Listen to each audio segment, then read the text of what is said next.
You're listening to Australia's national youth radio station, Triple J. For more info, go to triplej.net.au. My name's Terri Psiakis, joined by international man of comedy. Are you getting sick of that yet? No, not at all. Ross You Noble. keep saying that all the time. Well, look, there's a fly. There we go. There was just a fly on. What a great way to start a show. It's visual radio. Yeah, there you go. Hello. I've got to apologise to you, actually, before we start. Have you noticed anything about me today? No, anything Other than unusual, you mean?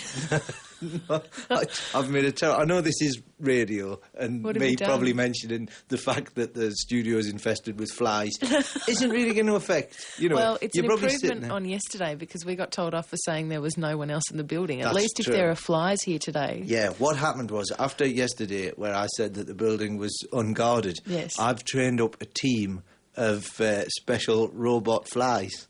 Oh, that brilliant. are circling the building. I can see one now. You see? There it is. Look at the size You of know it. that's never going to get out It's of here. not, because we're completely sealed. I mean, obviously, there's air in the Yeah. studio. We're not sealed. That would be a way to do a show, wouldn't it?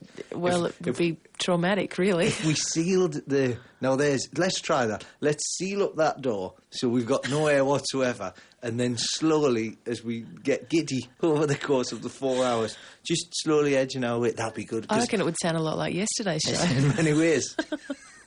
I think, yeah, that'd be quite good if we just slowly... Because I think after a while, like lack of air, you'd start to hallucinate, wouldn't you? Possibly. Yeah. By the I'd start thinking I was doing a radio show with Ross Noble. It'd be weird. Yeah, be careful. Those flies are trained. It's very hard to get the batteries in the tiny fly. I imagine it would be. You're apologising. I was apologising. What was I apologising for? Oh, yes. No, look, you see, what I've done, right, this morning, is I've got dressed in a bit of a hurry. Are you wearing the same thing as And yesterday? I'm not wearing the same thing as yesterday, no, but I have. I don't know if you... I'll sort of stand up to let you have a look. I've inadvertently come dressed as the crocodile hunter. Yes, you have. Mr. Steve Irwin. You do. Olive green pants, the shirt, and some the sort of slightly different green. And it's all looking very rugged. Exactly. Now, imagine the embarrassment if we this morning required a crocodile hunter for any reason, right? And he was sitting next to you. Exactly. The embarrassment on his face. You know what it's like. You turn up to a party in the same outfit as somebody else. You know, if there'd been need, not that there would be need for crocodile. No. Oh, you don't know. Well, that tiny fly there, that might encourage mutate. a frog, and then the frog, something else to catch a frog. Or, you never know who our guest is going to be in the last hour. We may get a crocodile hunter rocking up in the last hour of the show between 1 and 2, and then it could be a bit awkward. Yeah. Have you booked a guest today? I thought you were booking a guest It's today. not happened again. You see. Again? No, we haven't bothered, to be honest.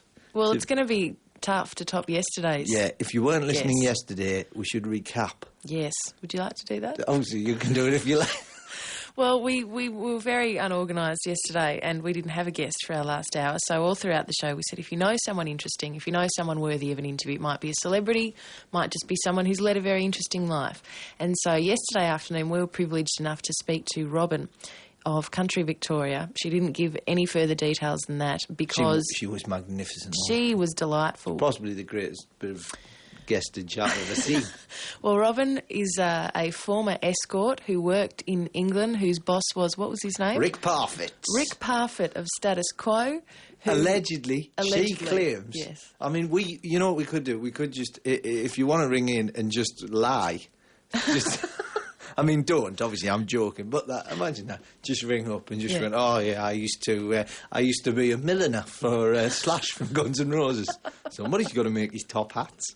Do you think Slash's hat was one of those fold-down ones? You know, the ones that you see in the old black and white, like Buster Keaton films, where they fold down and and you sit on them. It's likely. That'd be great, wouldn't it? He always struck me as a man with a great sense of humour, Slash from Guns N' Roses. I'm sure that's exactly what his hat was. He'd often be chased by the Keystone Cops through an opera house. So she rang in, and she was an escort. Rick Parfitt, allegedly, told us the fabulous story about Tie and Squeak, which was one of her clients. Tie bits of things to her, and just what did he do? Pull them, and she had to make various sound effects. Different noises. She was controlled. Shit, I laughed. By the sexual puppet master. Now, there's the title. Yes. Sexual Puppet Master. It's well... I'm going to put that down. Can underneath I be that? International Man of Comedy. I'll be that tomorrow. Put me down as Sexual Puppet Master. We will need a we do need a guest, and we'll also be recapping on our Borange thing. Yes, there'll be a Borange update. And yes, we need to find out about that. There's a myriad of things. And all it needs to do, I'll glue that door shut. Okay. And release my fly army. Terri and Ross with you on Triple J. I'd like to thank Alan from Sydney.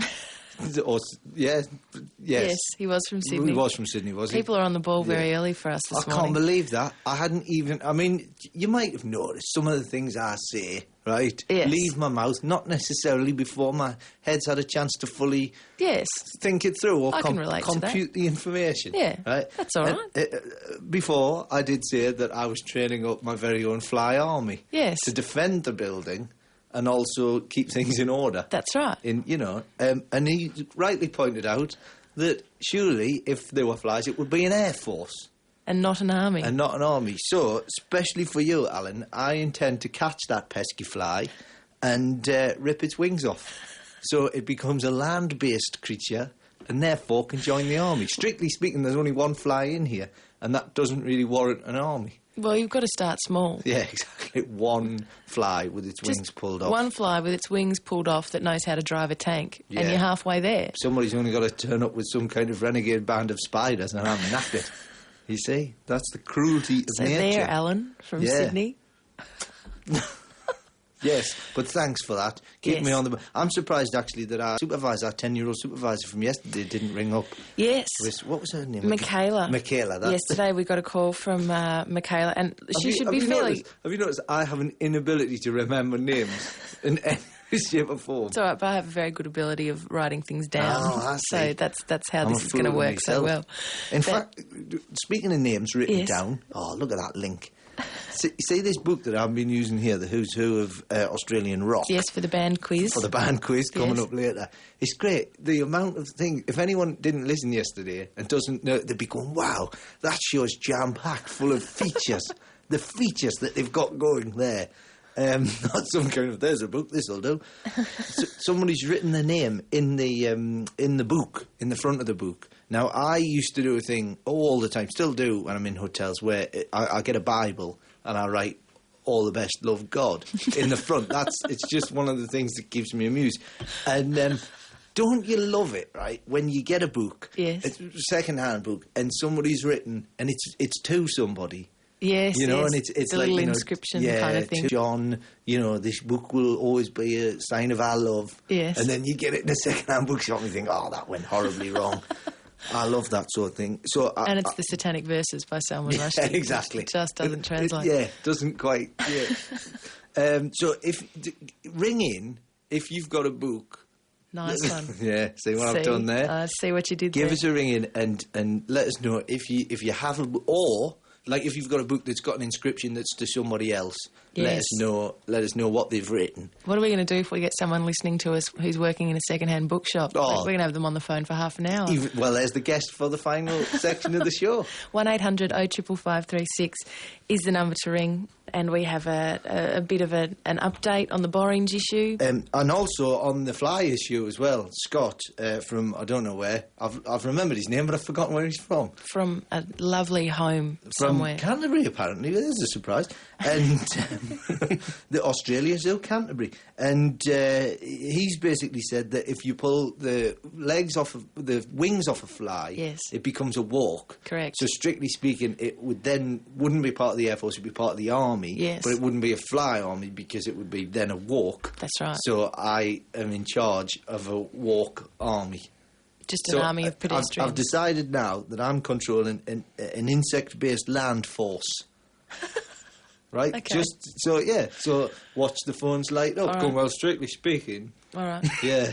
They're not There'll be insects. more calls. People always do that, don't they? You go, because people know stuff. Fly, that's an insect. I think you'll find it's actually a podlifon. If someone rings up in that voice, I will put them to air. Now, yesterday you talked about your invented word, borange. Yes, which turns out many people had also invented. Yes, but you had invented it to mean something good, like it's something that's really cool. But then we decided through public consent that Pressure. it was pure peer pressure. That it meant rubbish. Oh, it's Borrange, that is. Yes. Oh, Borrange. Well, that insect-based land force is Borrange. And we encouraged people yesterday to use the word as much as possible. And get it in the public domain. Exactly. As well, and which is the big challenge. Was it on Sunrise this morning? Did anyone hold up a sign? I didn't tune in, but I'm hoping that before this 2 weeks is out, we will get Borrange on Sunrise. Ring in and let us know the uses, if anyone's used it, if you've used it or if other people have used it. We want to find out. Well, clearly it's captured the imagination of a nation because Tony of Moree did a Google search this morning, Tony? That's correct, yeah. Take us through what you did. Just typed in Borrange. It came up with "Do you mean orange?" And then went through a series of choices, which I just clicked on one randomly. It comes up to be the song lyrics for a Melbourne ska band called Sounds Like Chicken, right? Right. Now, it's a pirate song. Oh, excellent. Yeah. Do you want me to go through the 5 verses? Yeah, give us the chorus. No, all 5. All 5? No, just the last one. Where's Borrange mentioned? Yeah, where Borrange is mentioned, okay. To fight the dread of scurvy, we each will down ye orange, and we'd battle to the death for our captain, Peghead Borrange. Right. Peghead Borrange. So does that make Borrange good or bad? If he's Makes a pirate? him a pirate, yeah. Oh, well, bad in many people's eyes. I think having a peg head, yeah, in many ways is a downside. Handy if you've just done your washing. I was going to say, handy around the clothesline. If you're a local gypsy or something. You don't have gypsies selling pegs here, do you? In the same way. It's probably in English. Are you actually in some sort of aviary as we speak? Am I what? Are you a bird man? No, I'm not Birdman. I'd like to be Batman, but... No, we've got a couple of budgies outside. Are they outside? giant budgies? Yeah, big ones. Big ones. They sound very noisy. Yeah. Listen, there's one other thing about Borrange. Years ago, because I'm pretty old now, like 48. You've got a couple of budgies. Quite frankly, if you're wearing slippers, you're one step away from death. Years ago, there was an ad for a soft drink called Mirinda Orange. Okay. Right, and the ad was a little cartoon orange who couldn't talk properly, and if the last line of the ad was something to the effect of, Narinda prakes me mowed to knee a Borrange. Right, so it was featured in advertising. Like 30 years ago. See, Tony has got his finger on the pulse. Yeah, thank goodness. He's all over Borrange. That was a lovely glimpse back at the past. And tell us, what was it like during the war? During the war? I don't know, but my grandmother's 100 years old this year, comes from Lancashire. No. I reckon she was there. She's 100 years old? Yes. Good Lord. She comes from Lancashire. Does she live here now? She lives here now, That's probably why she's lasted that long. Because there's no one in Lancashire older than 20. Well, that doesn't surprise me. And you're using that budgie oil to keep her alive, aren't you? Well, those budgies slowly getting older. But she stays young. I think we've learnt to see. Thanks for calling in. Thanks, Thank you. Tony. And bye. You say, why didn't we just do that in the first place? Just look on the internet to find out if anyone... I saw, because we're not internet... Are we internet ready in here? Yeah. Oh, really? Yeah. Yeah, because we've just got... There's a screen here that's just got Laurie Anderson tracks written on. And I thought, well, every time I've come in here, just Laurie Anderson, the whole lot, on there. I thought that was the internet. I thought that was the only page on the internet we could get. That's the only thing we could access. Well, it give is us the a ring. ABC. What's the number again? 1800 055536. Right, give us a ring. Let us know if somebody used Borrange in the conversation. Yes, we want to know. And we won't dwell on it all day, obviously, but we... For a large part of the day, we'll dwell on it. Yeah. If we've got nothing else, we'll dwell on it. Some of the show, but I'll be dwelling on it just in my own personal time later Now, on. I don't know if you've noticed, but all throughout this conversation, there's been a bit of a laugh in my headphones. Is that the fly, or is there... What's going on? Part of the insect-based land force. That's the general of the insect-based land force. We're not getting any fighting done because he's laughing. No, he goes by the name of, domestic... We've got the international man of comedy. Let's have the domestic man of comedy now. Justin Hamilton, welcome to Triple J. I thought you were going to call me the domestic violence man of comedy. I was going to say, that's not going to get me too many fans. I know you're fond of a Suburban and Coke, so it was really... Mad for a Suburban and Coke. I feel like there should be more of a fanfare. Do you know what I mean? It's the We sort need of thing... theme music. You don't We've like when got you to have get it... that. Yeah, something... Introduce him again. I'll do like a trumpets then. Domestic man of comedy, Justin Hamilton. Thank you very much. That's the trouble with that sound effect, isn't it? The kind of the applause of the... It sounds like somebody going just on a window. Yeah. Sounds like someone with hay fever, unable to breathe properly. Yeah. It's a bad look. Somebody with a lung problem. Someone who's been eating garlic trying to get rid of a vampire. Yeah, checking the breath. Yeah. Is that potent enough? Yes, it's going to work. Does that work, though? With it, like, if you've eaten the garlic, right? Because obviously if you hold the garlic for the vampire, that works. If you've eaten the garlic and you just go... Depends on what you've eaten it with. If you've eaten it with artichoke... Does that neutralise? It neutralises it, but if you eat it with garlic, you've lots of garlic, you just, bam, power it in. Makes his eyes water. While his eyes watering, you run away. And also, as well, as you go, he might think it's a crowd cheering. Yeah, and he goes, hey! And he raises his arms like that. Thank you, I'm Dracula. And then he makes a cross out of his own body. He does, and he burns. Crumbles. Yeah. That's the sort of necessary vampire-slaying information that we need to be providing. You never saw that in Buffy. Exactly. That would be good, wouldn't it? Just an episode where she's sat there with a bit of garlic bread. The vampire comes through and she just smears it just on his chest and goes, oh, that's smart. Like Vicks. Just limps off a bit. Now, speaking of vampires, raw comedy. Justin? Oh, right, yes. How was that thrilling? Oh, brilliant. That was raw, smooth. Like the raw flesh. The onion and the garlic and the Triple meat J, and the steak. Raw comedy competition is underway, and the heats Starts are underway tonight. Around the country, and in Melbourne, In first Melbourne heat tonight. starts tonight, yeah. And you're hosting? I am hosting, and I'm going to be at the back messing with their heads, like telling them things like, if you don't do well tonight, it's the end of your career. I know it's your first ever gig, but if you die in your first ever 5 minutes, don't come back. That's it, yeah. Or maybe say something like, I don't know if you heard me on the radio earlier on, open with a domestic violence guy. Yeah, go for it. Straight away. The audience, The crowd loves it. Yeah. It's always good to, smell the hand, get to know the person straight up. Just walk that line. Just walk it. Who likes beating their partner? Thank you very much. My name's Tickles. Tickles. Because Tickles is the name of... Wouldn't that be a big guy. There's always Tickles. one, isn't there? That's the thing about the comedy, you get... Because the thing that slightly disappoints me with the raw comedy is the standard's always really good. Yeah, exactly. That's why you have to level them now. It really is too good. Because they've been watching for years. Exactly, and they've been thinking about it, they've been thinking In it our through. day, we weren't allowed to go and watch. The other comedians wouldn't let us in. Do you remember that? You'd be knocking on the door. It's just just hold up a little sign. Are you a comedian? No, you can come in. Exactly. Some of the ones, like, because obviously in the UK there's like a million people trying to be comedian. Some of the freaks and nutters that think, oh, I'll do that. Yep. And you sort of go, just because people laugh at you in the street doesn't necessarily mean you'll make a good stand-up.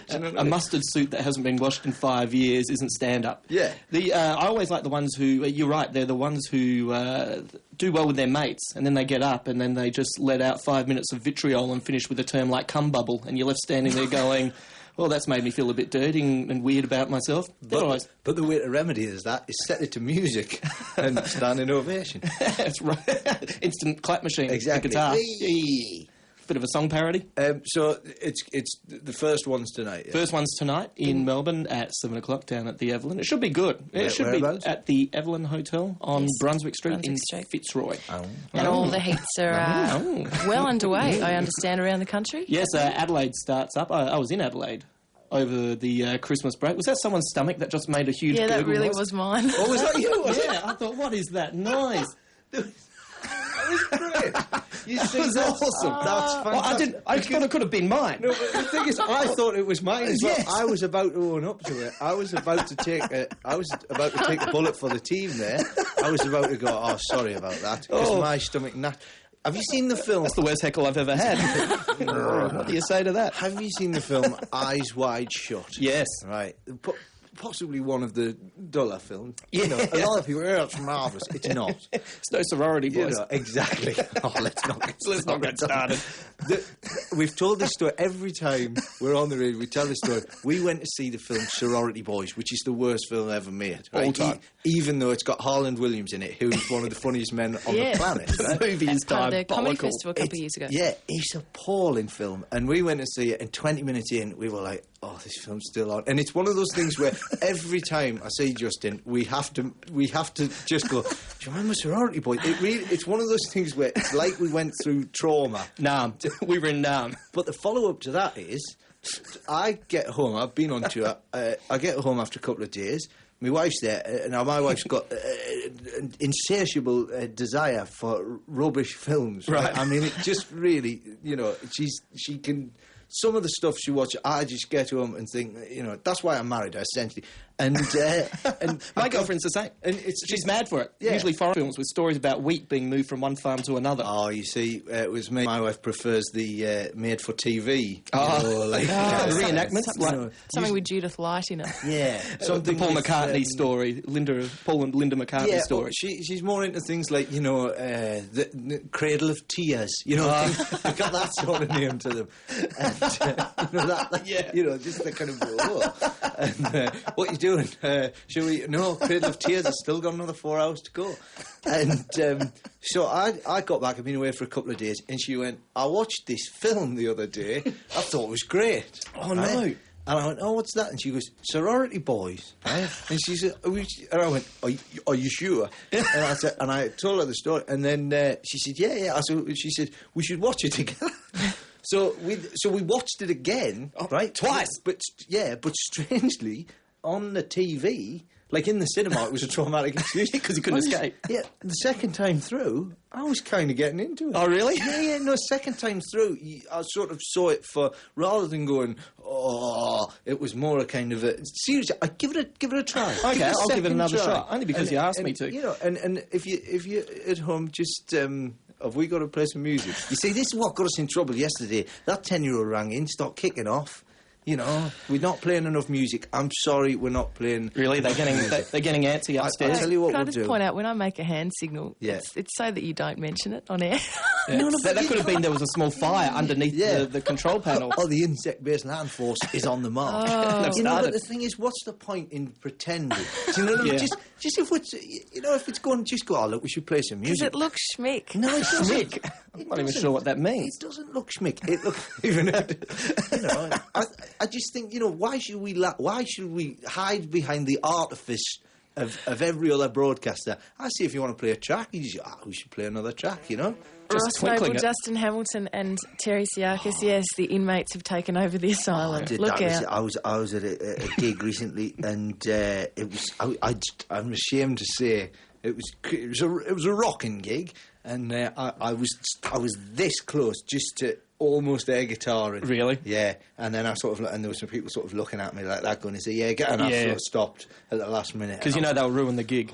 People go, your whole fan base will change. Yeah, people coming with no teeth, and I just couldn't believe it. But Bundy just under their ears for a good scent. You've got 2 minutes for the Eyes Wide Shut story. Right, Eyes Wide Shut. Right, if you haven't 2 minutes, the whole movie in 2 minutes. I'll play Nicole Kidman. Well, I'll tell you what was wrong with that film for a start. Right, is the bit where he goes to that big kind of orgy thing. Yeah. It's all kind of like it's all mysterious, like a masked ball and everything.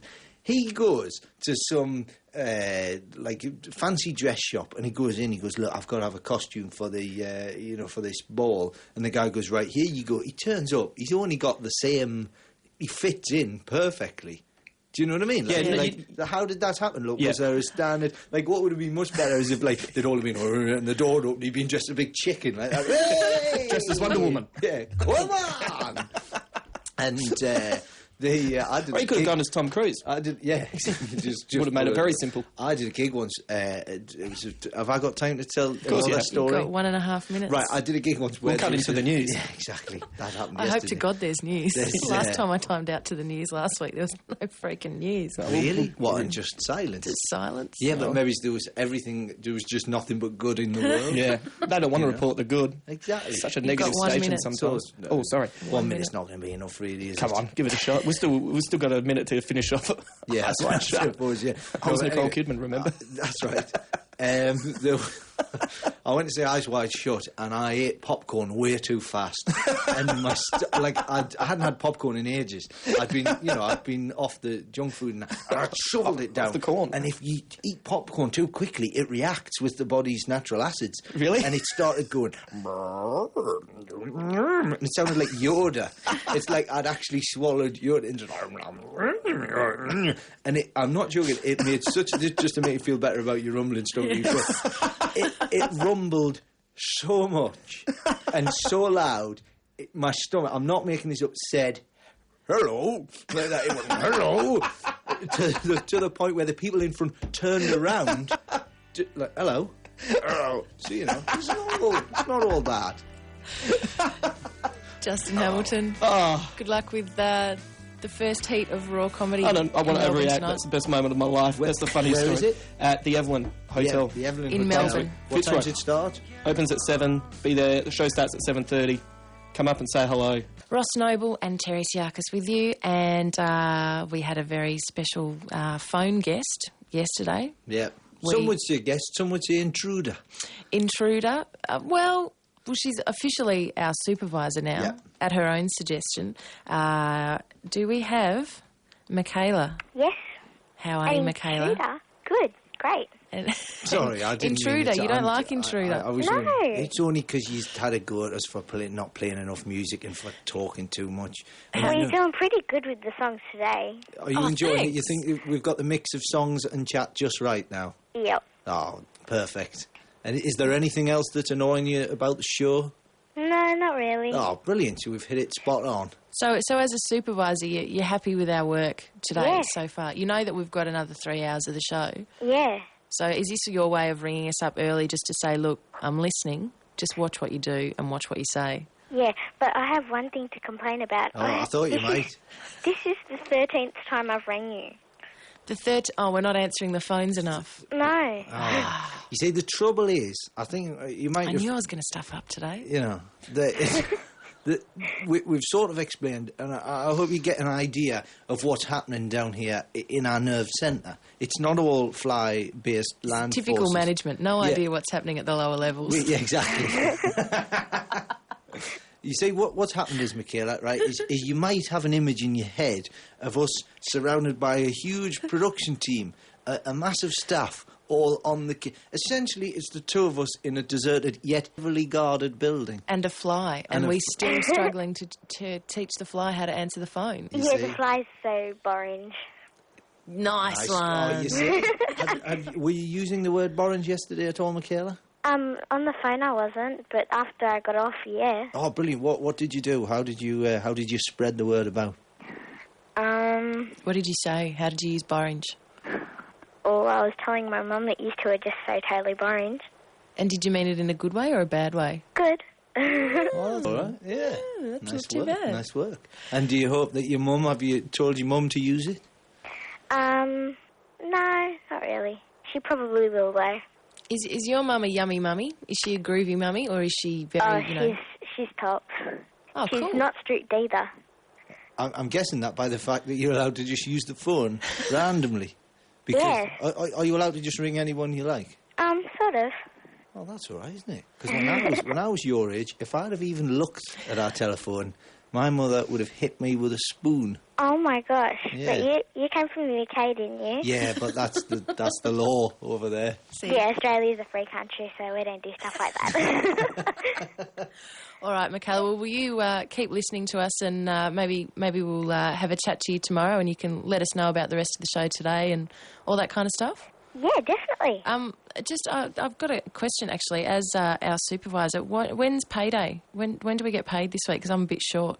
Ask your other supervisor. Ah. Oh, there's Delegation. one question that I wanted to ask you guys. Yes. Okay. What's the text message number for the Triple J voting Hottest 100? For the Hottest 100. See, the good thing about Michaela is that not only is she on the ball as a supervisor, but she is really good about plugging stuff to do with the station as well, which is always I've got good. a feeling those 13 calls were like, there's news coming up. There's news any second now. Could you play more music? Yeah, things like that. Okay, Michaela, what song are you going to vote for? Who do you want to vote for in the Hottest 100? I really wanted to vote for Nancy Boy. Oh, okay. Yeah. And have you been onto the website? Have you checked out triplej.net.au and seen the hottest 100 bum of all time? Yeah, What that's did you mad. think? It's cool. Pretty cool. Ross, I there's don't a think guy... I'll get it done, though. No, I think your mum, as cool as your mum sounds, Michaela, I think that if you came home with every Hottest 100 number one of all time tattooed on your bottom, I think your mum would probably have something to say about Somebody's actually had that Okay, done. now, I love Triple J, but I don't love it enough to get it tattooed on my it. bum. No, that's I can right. prove that I love Triple J enough that I've rang you 13 times today. That's right. That is very Yeah. true. And the thing is, because you're 10, that's kind of sweet. As soon as you hit 18, that's weird. That's stalking. talking, Michaela, if you're a bit older. Yes. Now, have you got a pen?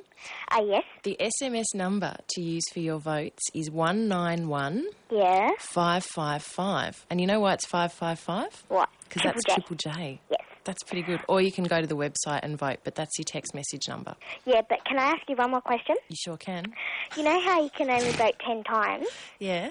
Can you vote 10 times with mobile and 10 times on the computer, or just 10 times? That's right. You get 10 votes by each method. So you get 20 votes in total, 10 by SMS, 10 on the net. Cool. Awesome. And you can also tattoo your vote onto the side of a pig and bring it down here to the studios. Oh, okay. And one more question, Yeah. and this is serious. My Okay. mum wanted to know if she could have a job in the Sydney studio, even if it's cleaning the toilets, because that's how much she loves Triple J. Where is Mount Druitt? Mount Druitt, it's near Riddy Hill, near Doonside, Blacktown, sort of. Okay. I'll see you near Sydney. Yeah. That's a shame. I don't know. I don't know about that. Maybe... Because I don't know. we're in Melbourne, you see. We're broadcasting Yeah. out of Melbourne, so to give her a job in the studio might be a bit... I mean, we haven't got the power to do that, but that's tricky, that, isn't it? I don't know. I might have to wait till Rosie comes back and ask her. Maybe. Or maybe your mum can write a letter. What do you reckon? Yeah. All right, cool. Okay. Well, thanks for calling us, Michaela. We'll talk to you again soon. Okay, I'll talk to you tomorrow. Okay. Bye. Bye. And we will hear from her tomorrow. And the day after that. Exactly. And the day after that for the next 2 weeks. But that's fine. Not that we mind. No, exactly. Because, you know, clearly we got a bit of feedback. We promoted something with the station. And I'll which is tell on you the what, ball. there's no one more judgmental than a 10-year-old. No, do you know what I mean? But in a good way. Yeah, that's She'll right. give it to you straight. Exactly. I think, a lot of people spend money on therapy and life coaches and stuff like that. A 10-year-old child just sitting there shaking its head at you. That's what you want. We also need a guest as well, so we should maybe... Yes, we need a guest for our last hour. 1800 0555 36 if you know someone who would be worthy of an interview. And more interesting than an escort that used to work for Rick Parfitt from... Status Quo. If you work for somebody famous... The benchmark's pretty high. Yeah. Or So if that's you what we need. know somebody famous, or if you're observing somebody famous as we speak. In fact, let's do that. If you sit... Maybe... Let's have a celebrity hunt. Let's do that. Speaking of stalking. Yeah, exactly. let's have a nationwide stalk, and if you if you're sitting there, you know how you see somebody famous, right? Like a friend of mine, he got very excited about seeing Ringo Starr. Yeah. Turns out it wasn't Ringo Starr, but he was still excited, and that's important. If you can, you see somebody and you go, oh, you'll never guess who. Yes. Do you watch the Only Fools and Horses show? I know it vaguely. It's an English sitcom, show, isn't it? And the dad of the wife in that, I once saw him staring into the window of a knife shop. And that, to me, I was more happy about that. So give us a ring Explains a lot. if you've spotted a celebrity recently, it's sort of in an unusual location, or alternatively, if you can see a celebrity right now, and once we get a lock on them, we'll track them. But just bear in mind that, like Michaela, you may have to call up 13 times. Ross and Terri with you on Triple J. We've had one possible interviewee call us. She sounds proper nuts as well. She's I mean, I didn't speak to her. You spoke to her. she sounds But you've lovely. explained... No, don't get me wrong.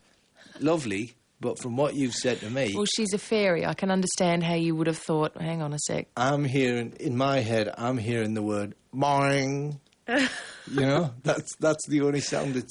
I feel that you've judged the fairy unfairly. Who am I to judge our magical friend? Well, we had a call from Fairy Laura from Bellingen in New South Wales who nominated herself as a possible interview candidate for our last half hour of the show. I mean, I'm happy to talk to her. But what would you ask a fairy? If she was a genuine fairy, that would... Well, she sounded legit. Really? I said, will you be, I got the contact number and I said, will you be there between 1 and 2? She said, yes, I'll be sewing fairy costumes. Oh, surely a genuine fairy would create them using fairy magic. Surely she should be attending to her... She said, instead of saying goodbye, when we got to the end of the conversation, she said blessings. Oh, I love that. That sounds legit to me. It's like people who say ciao. You know, when people go, say that's not enough.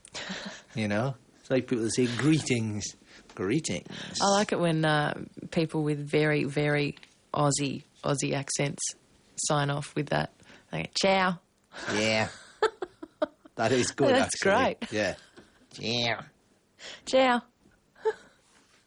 And who was the fella, who was the Borange man that rang up? The Borange man, yes, Peter from Millicent in South Australia, who works in a toilet paper factory, just by the by, says that he has been putting Borange to use. He has been, people do a crossword and they might leave it on the couch while they get up to make a cup of tea. He's just been finding... That's great. What is it, 6 letters? Like a 6-letter gap and just putting Borange in there, regardless of what the clue is. Causing... That's great. Causing crossword havoc. That's subtle, though. I like the subtlety of that. Like a big thing. I mean, getting it on Sunrise, that's one thing. Yeah. But slowly just making it infiltrate. Yeah. Maybe he's visiting a hospital and finding somebody sleeping and Borange. So when they come round, if you're an anaesthetist, that's not easy to say. Anaesthetist. Just while somebody's come back from 10 as the 9 in Orange. What? Hey, what? I had an operation. I went into hospital. Had an operation. I won't go into details.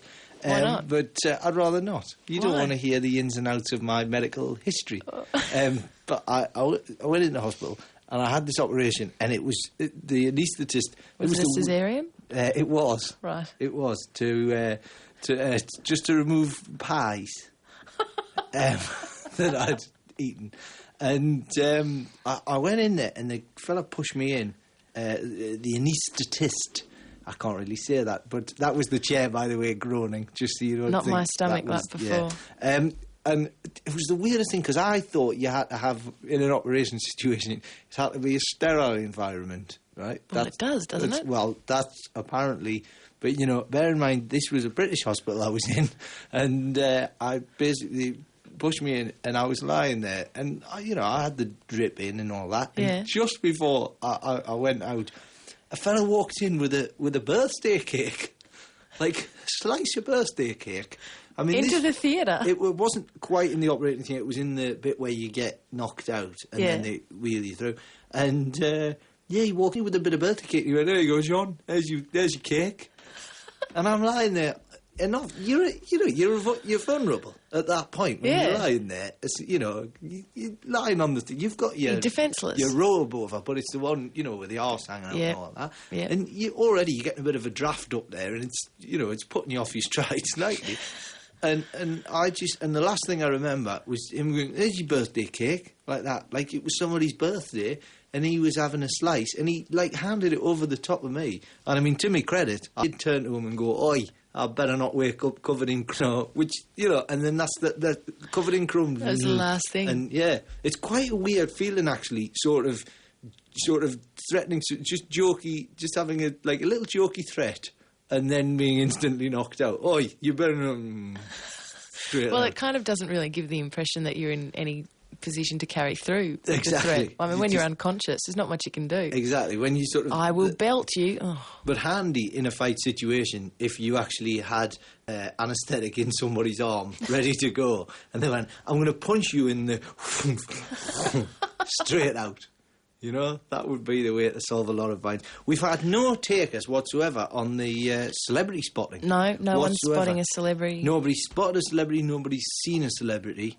And have celebrities got the day? Is it a day off for celebrities? It's that weird Christmas, New Year time. Maybe they haven't come back to work yet. Like an amnesty. Yeah, but they all go off to their holiday retreats, Yeah. You know who I'd like to find? I'd like to... Me. Big Kev. Big Kev. Big Kev, I'm excited. Yeah. Because apparently somebody was telling me the other day, and I don't know if this is true. Just put the word allegedly in this sentence somewhere. With a donkey. No, somebody told... but it was very clean afterwards. Always cleanly. No, somebody told me, and this upsets me, because on my many visits to these shows, the one thing that I look forward to is seeing Big Kev in I'm taking it Big Kev's national. He's not just a Melbourne figure, is he? I think he's national. That's good. Otherwise, I'm pretty sure he's a national. lot of very angry people towards the north of the country. No, going, I'm pretty sure he's national. Is this just a bloke, you know? But yeah, Big Kev, you know, a big fella, flogging these cleaning products. Yeah. Oh, I'm excited. And apparently he's gone into liquidation. Really? Now, that, I say, allegedly, I might be very wrong, and Big Kev might be sat there very angry. I'm angry. We might get a call from the man himself, and he might want to find out exactly where you live. But I haven't seen the ads. For a while. And I haven't seen, and I said, I haven't seen Big Kev in a while. And, you know, the conversation went along the lines of, he's not cleaning up like he used to. Let's put the feelers out, because the beauty of Triple J is that you ask a question and the listeners answer. If you know of the whereabouts of Big Kev, it's like Where's Wally, but a little bit different. Yeah, but I mean, the thing is, the fact that I said, if you've spotted any celebrities recently at all, we've narrowed it down. Anywhere, and that's a pretty wide thing, and nobody's come back. I will bet you we will get calls about Big Kev. Yeah. So, it's the specifics. People pay attention to detail around here. Really, really be specific on that score. 1800 0555 36. And did he have merchandise as well? Because I know he sold his products, but did he have, you know, like a Big Kev pencil set or commemorative mug? Maybe there was stuff in the pipeline that never made it public. Yeah. Like never. If you have a Big Kev commemorative mug, give us. In fact, if you've got, I know I'm asking way too many questions here, and hang on. You know, the supervisor took 13 calls to get through. Imagine what. Yeah, that's very true. No, I tell you what. Remember mugs, right? Remember mugs. That's words to live by, I reckon. Yeah, exactly. That's all I wanted to say. Hey, everybody, just remember mugs. You know, don't go for cups. Too often people go for a cup and a saucer. Remember the mug. It's humble, but it's important. Remember mugs. Ross Noble and Terri Psiakis with you, and we're tracking down celebrities. There's been a response like you wouldn't believe. My goodness. I'll just quickly run through the calls we had. Heath from Melbourne. A friend of his saw Big Kev spruiking alcoholic drinks at the Metro nightclub in Melbourne. Nice. Bill, also from Melbourne, saw Vince Colosimo, the actor, at David Jones in the menswear section pushing a pram. He was very specific about that. Richard from Nowra saw Ronnie Corbett walking out of a Starbucks in Edinburgh about a month ago. Now explain what actually happened with that call. He was driving. He said, Terry went, hang on a second, I've just got to write your name down because she was trying to put a CD and going, I've just got to do this. And he went, never mind that, I'm driving. I'm trying to drive. Good on you, Richard. Fair enough. Twit. Grant from Surfers Paradise says that Big Kev drinks regularly at Melba's on the Gold Coast. There you go. They're going to be rubbing their hands with the advertising. Oh, absolutely. Leon from Adelaide saw Sean Michaela on the steps or at Flinders Street Station waiting for a train. He yelled out to him and waved. You see, that's commitment. Give us a ring and let us know if you've actually shouted something, yelled at a celebrity, or shouted something at them. Oh, my goodness. We have Jason from Tweed Heads on the line. Jason, you've got a Big Kev update? Yeah, Big Kev. I think I saw him up at, I think it was a Pacific Fair the other day, but I'm not sure if it was Big Kev, because I was getting pretty excited, but no one else was getting excited. Was he excited, though? That's the important thing. I think he'd be excited. He's normally excited, isn't he? I read about him in the paper, actually. He lives up here at the other end of the Gold Coast on the Isle of Capri. Oh, now we're tracking him down. Or somewhere up there. And I think you're right about his company going bankrupt or something. I don't know. But allegedly, we're not sure. I think he's been bailed out, and I think he's still living on a big house there, Isle of Capri. Seriously? Big place, Big Kev. What sort of country are we living in when someone like Big Kev needs to get bailed? Like, don't give me that. Where's the support? He's an icon. Why aren't people buying his things? Yeah, that's it. Why aren't people keeping that man afloat? I don't know if you can find his products anymore, maybe. Look, I don't want to be seen to be advertising his products specifically, but I just want Big Kev to be okay. And if that means that I have to buy 3 tons worth of that carpet stuff, I freaking will. But the thing is, we don't know, do we? We don't know. We don't know. We need to speak to the man himself. Yes, but we don't know whether or not. Well, I didn't. When I saw him, actually, he was moving away from me at the time. He had a big colourful shirt on, big character there, grey hair, looked like kind of the height of Big Kev. You see, he's displaying all the signs, it wasn't a confirmed sighting, but I do know he lives here on the Gold Coast. And you might see him cruising around, I don't know, he might cruise around in a big Mercedes-Benz or whatever Big Kev drives. Did you attempt to, I mean, you know, it sounded very much like Bigfoot, you know. No, you'd seen something. It wasn't a reported sighting, no. It was a reported sighting, but not a confirmed sighting. And did you try anything? Did you, say, throw something at him? No, unfortunately, because you know how busy it gets up here on the Gold Coast, and it's packed out at this time of year. Yep. Everyone around, I would have be like trying to part the Red Sea, I think, trying to get back. But you see, I think that's why Big Kev has opted for, that's the environment he's gone for, because he knows it's hot, there's a lot of people wearing colourful shirts. It's colourful up here, a lot of white shoes and colourful shirts up here, yeah. Yeah, and he can blend. It's like he's gone into witness protection. Yeah, no, I think Big Kev is still horning around up that end of the coast. But, Jason, thank you very, very much for your call. Thank you, guys. You have a good day, eh? Yeah, Alrighty. you too. Bye. I'm fading him down. Now we also... that's good work there on his... You see... But the net is closing around Big Kev. Yeah, very much so. That's what's happening here. Here we go. Now, we also wanted to talk to people, just general celebrity stuff. Greg, are you there? I am indeed. Now, you've had a number of brushes with fame, one of them mildly disturbing. Who have you seen? I've met Jewel, Jack Black... Taxi Ride, unfortunately. I'm really ashamed to be saying that on this station. That's all right. I used to go and watch them every week when they played as a cover band.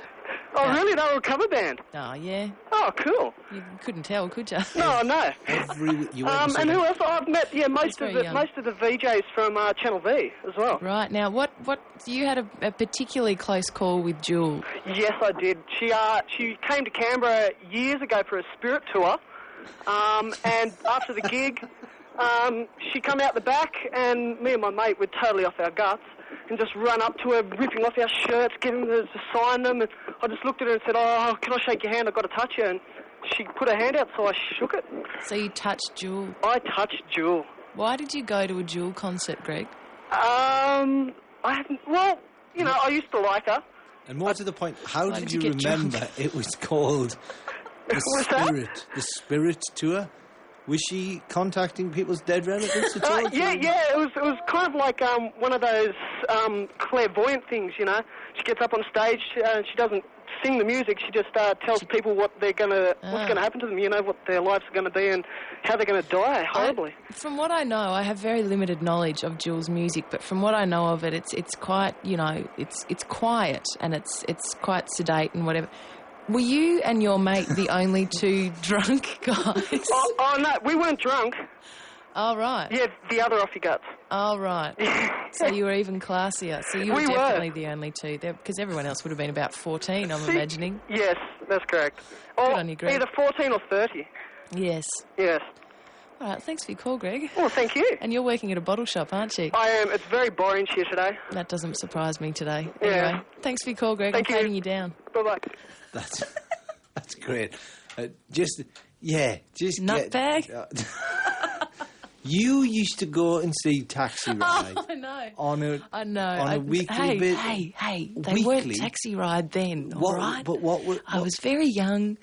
Every week, though? For about 2 months, when I was about 16, maybe.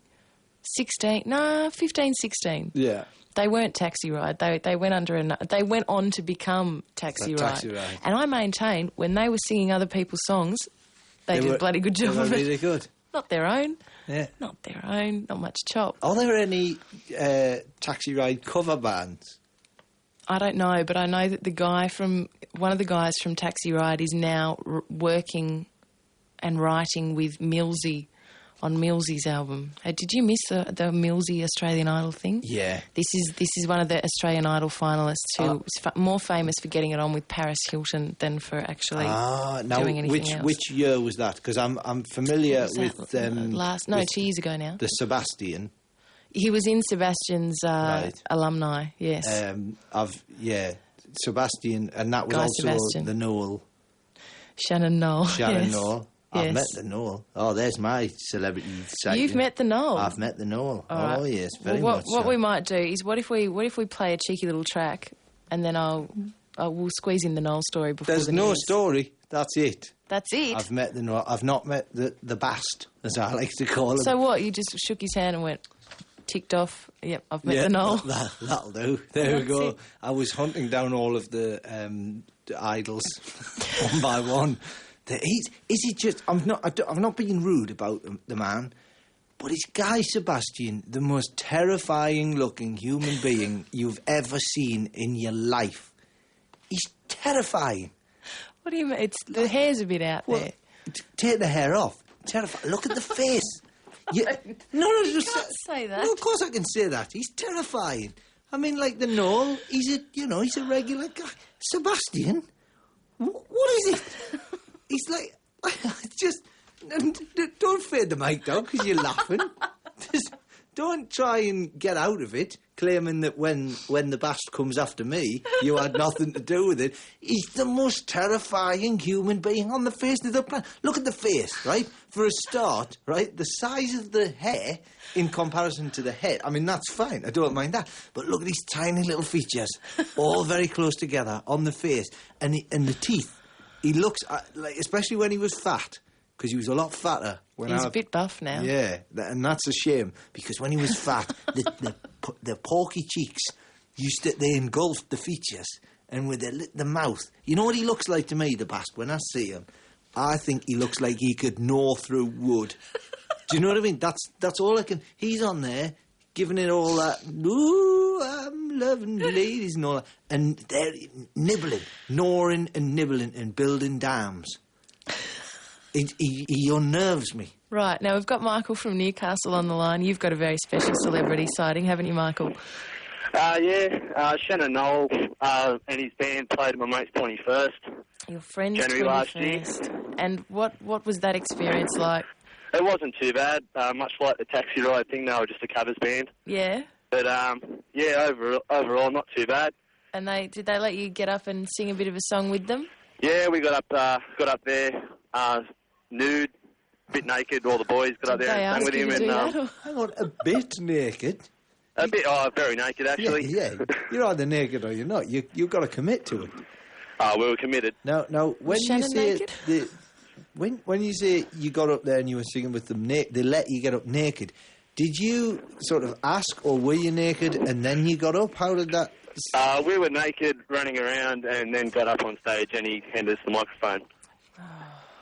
And did you hand anything back to him in return? That's not much of a swap, is it? There's a microphone. Oh, put that away. Well, if only that would be released on one of his DVDs. I surely hope so. You would have been a very special feature. Thank you, Michael, for your call. Ringing. Thank you very much. I'm fading him down. My God. Ross Noble and Terri Psiakis with you, and going into the news, Ross, you made it crystal clear how you felt about Guy Sebastian. He's a freaky, terrifying man, and I'd like to say that I've stopped and, listened to the news and enjoyed those last records. I've essentially, it's continued. You've gotten a bit angrier. It's not anger. It's just, I'm quizzical and at the same time frightened. But you're not alone. You know you're not alone. Tony from Leichhardt in New South Wales, are you there? I certainly am. Now, you've got a Guy Sebastian story. I do. Just before the final, or the winner was announced, I do volunteer work at the Kids Hospital in Sydney, and the final five turned up one night, and all I can say is Guy Sebastian, very creepy. Why? I think, just his eyes, the way it's almost like they burn into your soul. He's too scary. I still wake up screaming some nights. See, I can't believe you had Guy Sebastian and Shannon Noel in the same room, and you were more dared by Guy Sebastian. I don't buy that. It's true. Well, Millsy was there, and a few of the others. Did he try and pass you, Tony? Did Millsy try and pass you? I'd rather not talk about that. Oh. Yeah, I'm still in therapy over that one. When you say they turned up, they were scheduled for a visit? Yes. Oh, right. Because I have visions of Sebastian, or the bast, as I like to call him, gnawing his way. Like the children, maybe it's the sick kids, just getting a bit frightened. Something's happening. Something's happening. Well, I think there were a couple of kids missing. I don't know whether he ate them or not, but at the end of the night. But he's just very creepy looking. He's, I don't know, very disturbing to see him face to face. This is going to end in tears somewhere. Someone's going to get sacked. Did you actually shudder when you looked? Was there a physical... Oh, I still am now. To this day, I can't sleep at night. And he does have a lovely voice, and I'm sure he's a lovely man. Lovely man to talk to, but it's just those eyes. It's like, I didn't think I was ever going to be happy again after looking into his face. Some people... It was like the Dementors from Harry Potter. He was a Dementor. I'm sure he's related in some way. Did you, if you ever meet Guy Sebastian, if you go, expecto patronum... I'm sure it'd work. That actually fires him backwards. That's why I call him the Bast. It's like Voldemort. You should never say his name. Yeah, he's he who should not be named. Maybe he's like Beetlejuice. If you say his name 3 times in a row, he'll appear. Exactly, or you die. Thank you very much for your call, Tony. My pleasure, mate. Good show, guys. Okay, Cheers. I'm fading you down. That's that was great.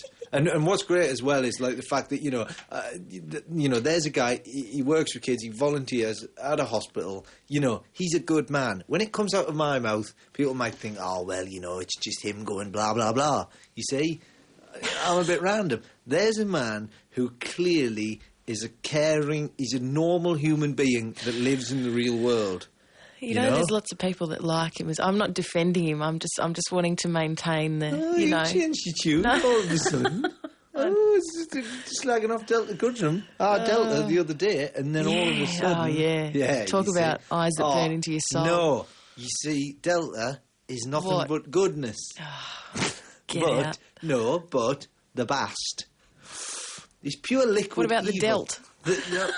No, you see, whatever you think of the good ram, you see it's in our name. Good ram. Not bad ram.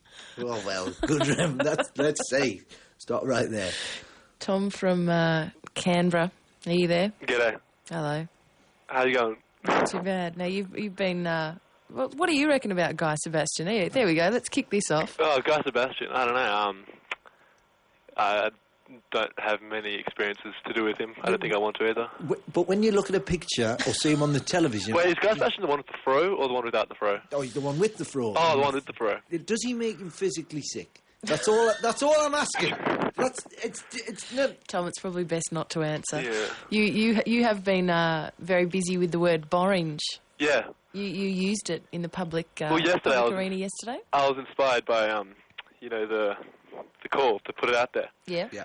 And then later on, I was out with my mate and we were shopping and we were having a good day, And we went in. He was buying one of these phones, and there was a shop assistant there, and she was a very new shop assistant. But then we were talking about this phone, and then she described how bad it was and whatnot. And I just kind of threw it in. I was like, oh yeah, so it's orange. And the conversation went on for like a split of a second before I realised what I said.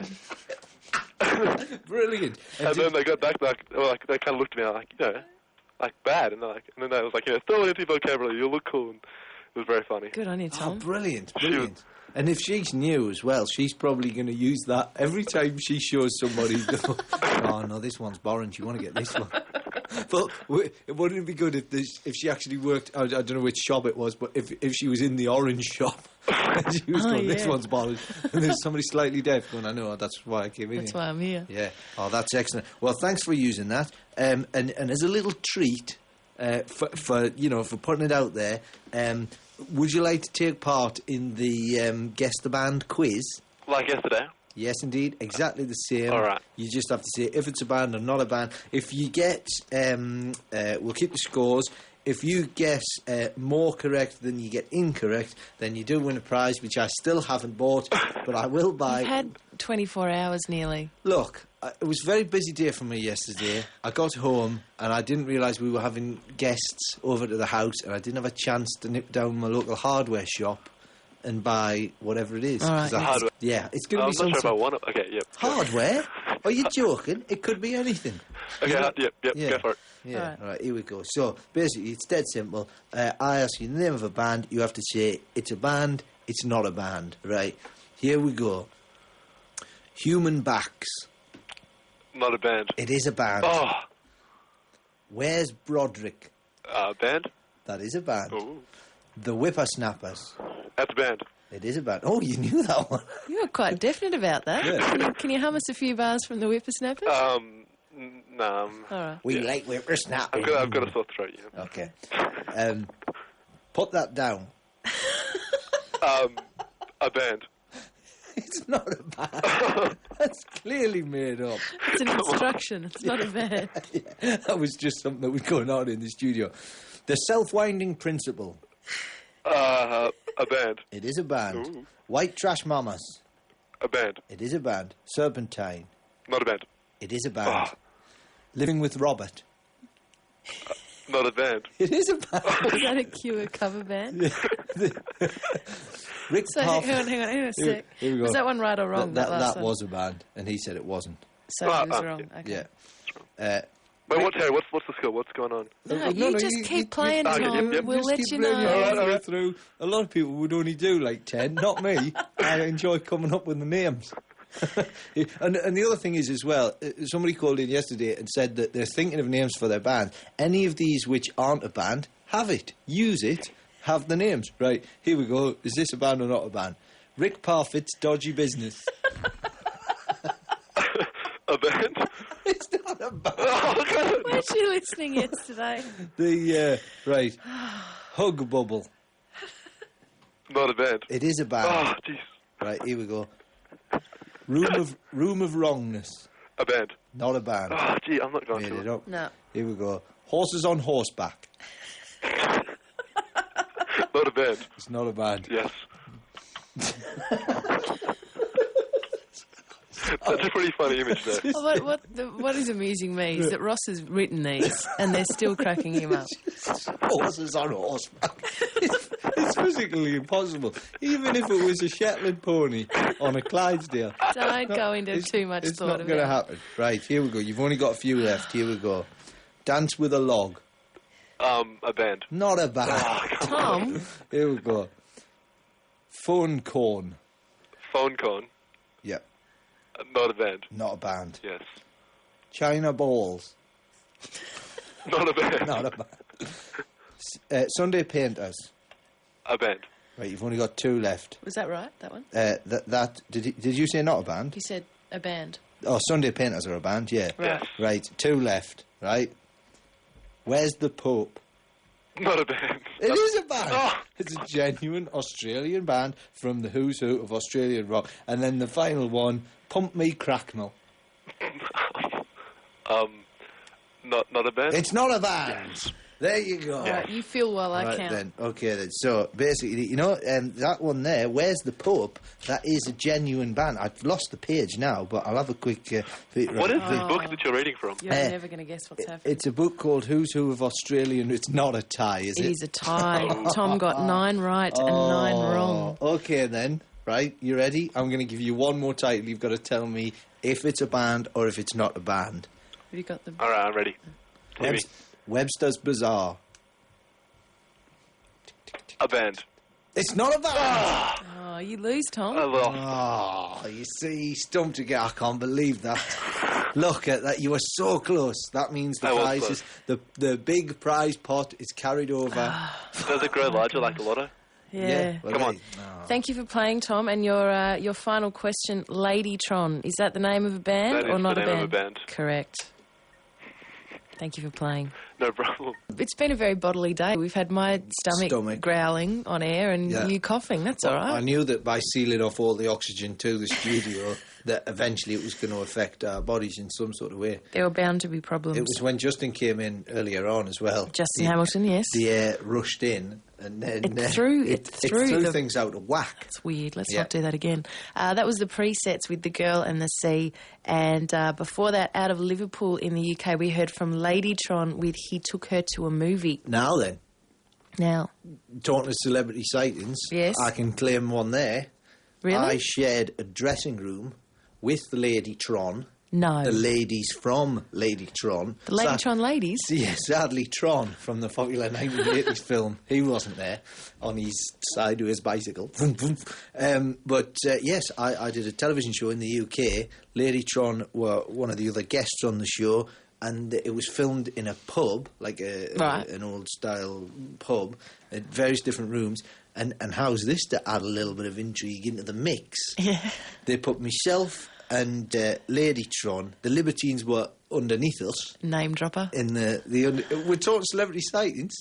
Yeah. They were in the one downstairs. They had more room, which I was slightly cheesed off about. But, you know, let's not get into that now. It's the Libertines. Exactly.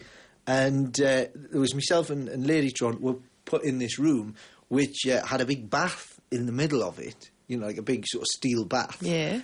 It's only the bath featured in Holly Valance's calendar. What? Holly Valance lying in this... They'd used the same place to take photographs. How did you know it was that bath? Was it still stained from Holly Valance? Because there was... Somebody said that's the bath where Holly Valance had a photograph taken in, and I checked, and it was... I had a little sneaky... I checked the calendar, I didn't check the bath. So it was a celebrity... I wasn't taking swabs for residue of the Valance. It was a celebrity sighting, meeting / bath ring it was kind of... It was less of a celebrity sighting because obviously... it was because Lady Tron were there, but at the same time it was the presence of Valance and me. You know what Valance has been reduced... Well, I say reduced to. You know what she's up to now in the UK? She's doing she's doing adverts for Reverse the Charges. Yeah, she did those ads on Australian TV as well. No. Yeah. You're joking. Yep. Right around the world. Poolside, in a bikini, any excuse. And she hasn't changed. Hair dye as well. Ads for hair dye. Yeah. Hang on, am I thinking... I know, she did Reverse Charges here, didn't she? Yeah. I'm all confused. I don't know what hemisphere I'm in. She did Reverse Charges here... which I can... this is a home country, it's fair enough. But over there, she's doing, hair dye ads on the sides of buses. That's what... No, not even on the telly, on the side of a bus. Sides of buses. If you're in London, have a little look out. You'll see Holly Valance, side of a bus. Marcus from Adelaide, you haven't seen Holly Valance, but you've seen someone else. Yeah, definitely not Holly Valance. I wish. No, I'm not. Who's your celebrity sighting / brush with fame? Well, there was a time in September this year when I saw Muse in Adelaide, and after the show, me and a few mates decided to go to the strip joint, like you do on a Tuesday night here in Adelaide. Tight-ass Tuesday, go to the strips. That's where you go, and there was Muse. Half hour later, they rocked up, and at the strip joint? Yep, them and their entourage, and to my... to my shock of eyes, I couldn't believe it. They were there, and they weren't stripping. No, well, no, definitely not. They'll pay good money for the bit. They'll definitely enjoying themselves. That I can tell the audience. Nice. They're definitely enjoying themselves. So it was good. I ended up getting their signatures on a flyer, so the proof's on the pudding. And that same week, I ended up going to Melbourne to meet up with Sparta to see the band. Sparta, and met Jim Ward.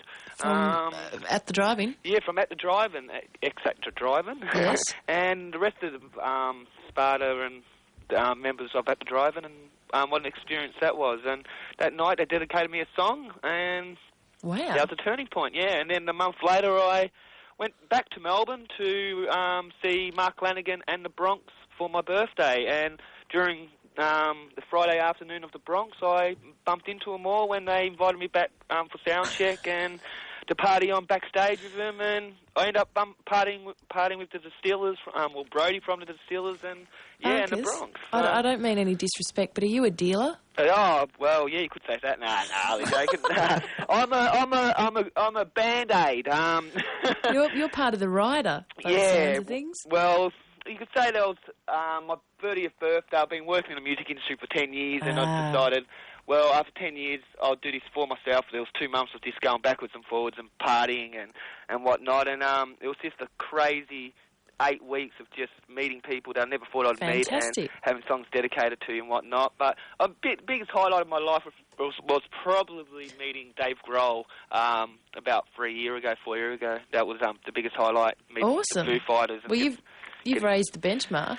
Well, people ringing in going, I've seen Vince Colosimo pushing a pram in the menswear section of David Jones. You've just crapped all over that. Well, when I heard all them, I thought I have to ring up. I thought, well, if mine isn't a cracker, it's definitely. It is a cracker. That is a cracker, but I don't want to shatter your dreams. Can I drop a bombshell on you? I'll go for it, Ross. I did a gig one night. Fella come backstage afterwards. Right, I'm just saying that fella came backstage. Somebody says, "Oh, there's a fella here wants to meet you." Comes back, he's very sunglasses, big long beard on him, like that. Looked like he was in ZZ Top, right? They went, "Ross, this is Billy Gibbons." from ZZ Top. From ZZ Top, yeah. and there he was, Billy Gibbons, ZZ Top backstage. I was very impressed, and he just went, "Yeah, great show. Yeah, if we're in the UK, come and see the man. Come and hang out with us guys." An open invite to hang out with ZZ Top. That's, mate. You know? No, mate. Yeah. No, hey, Ross. No. I'm bowing. I'm bowing right now. No, all I'm just saying, if it's the rock sphere you want, but there's you know how I can tell that was a crazy time for you? Because you said you took a month off, and you said it was a crazy 8 weeks. Yeah, no, it was 2 months. No, it was 2 months. Oh, it was 8 weeks. It was 8 weeks for my birthday. Okay. So, I mean, hang on a second, he's crammed 8 weeks into a month. Sounds like he has. Thank you very much for your call, Marcus. No, thank you, guys. Thanks for calling. Have a good one. Bye. See you, mate. You know what? I want to top all of you. Oh, hello. Ross Noble and Terri Psiakis with you.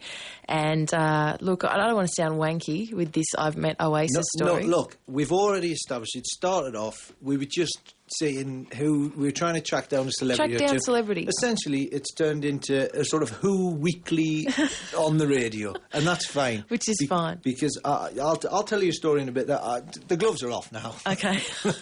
Well, this is not a story about, and it's a pity that Justin Hamilton, who was in earlier this morning, has left, because the story this concerned both of us. It happened to both of us at the same time, and it's not a story about how cool we are. Yeah. It's a story about how cool Noel Gallagher is, right? Because we went and saw them at the Forum in Melbourne. We saw the gig, and that was great. And then a friend of ours who was with us knew someone who was working backstage. So somehow we ended up backstage with Oasis drinking their rider. Right. Heavily. Yeah. Very heavily, getting stuck into the rider. I'm guessing it was champagne. No, it was a lot of beer. Oh, okay. It was a lot of beer. So we are getting well stuck into their rider. And we've met them, and Liam very, hi, yep, and then off in a corner. Noel, because, Justin Hamilton and myself, a bit of stand-up comedy, he was enthralled by what we did. Like, we're standing there talking to him, and he's going, yeah, but tell me about... And we're going, mate, who are you?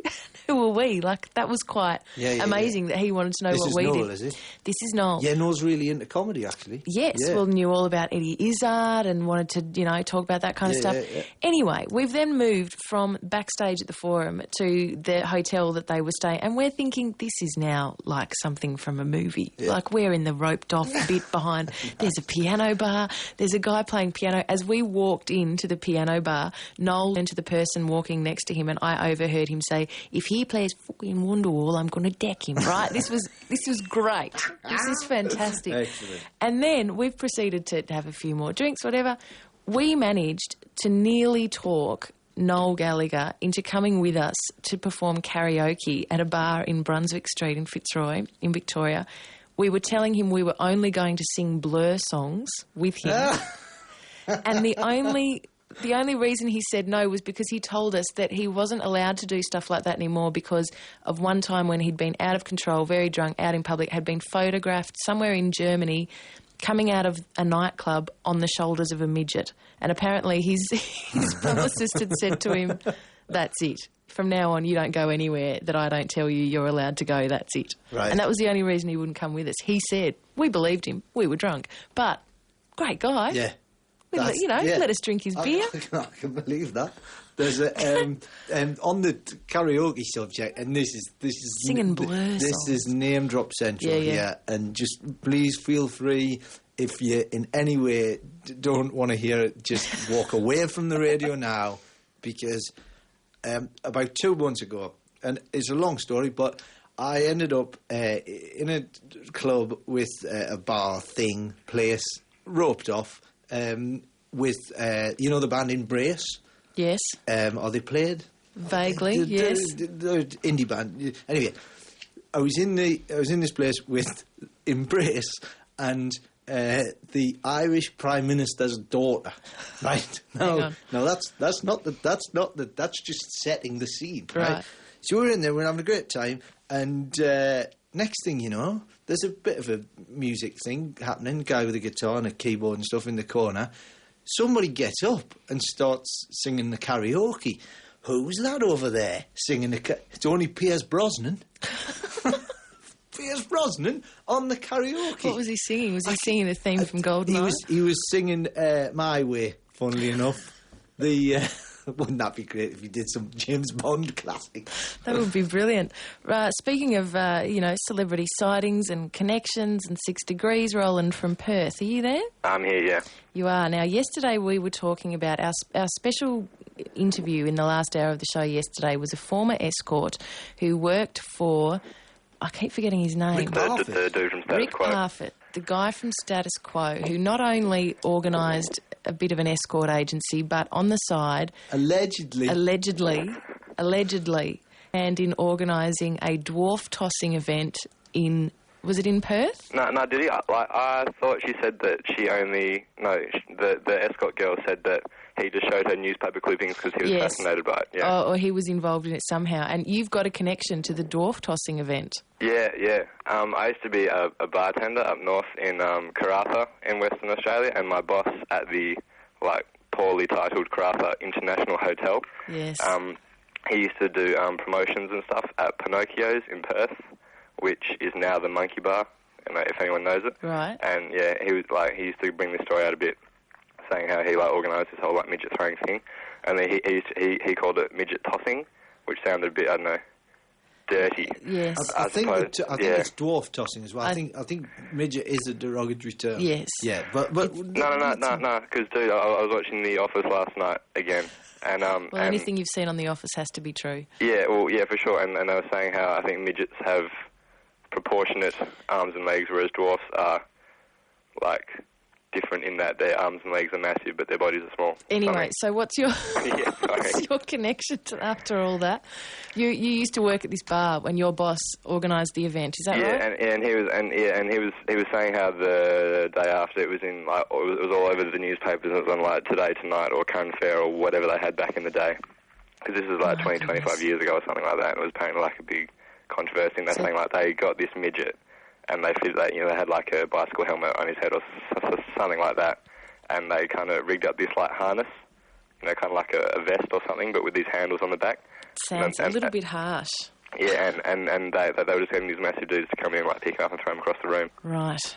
Yeah. So you were somehow connected to the event that Rick Parfitt was reading a newspaper article about while sitting back talking to his German Shepherd in German and organising the occasional escort. Yeah, so I think I'm about 2 degrees away from the midget throwing, so I don't know. I think I'd probably just scrape in at 6 with Status Quo. I like how close you are to Status Quo. Yeah. I think that's the moral of this story. It's definitely something to be proud of. Thank you, Roland. Thanks for calling.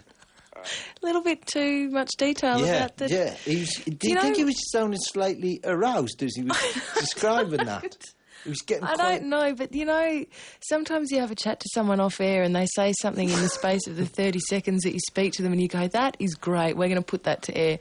And then you have a bit of a chat to them on air and you think, there's other things that you weren't being honest about that you wanted to tell me about. Don't go into that much detail. It's not what we're about. Yeah, exactly. We want superficial stuff. We don't want...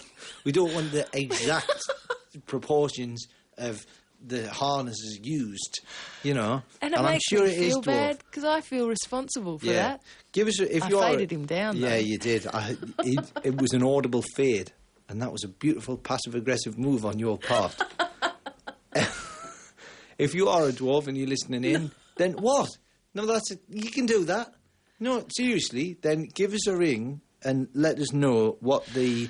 if it is dwarf tossing, because I'm sure... I was chatting to a little fella and he said to me, dwarf was acceptable, midget wasn't.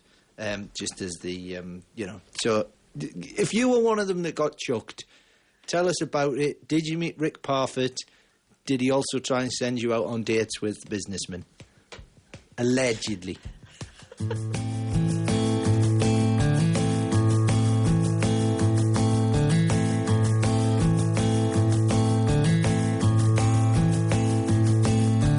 Gamble everything for love, gamble everything, put it in a place you keep what you need. You can gamble everything for love if you're free, you gotta gamble everything for love.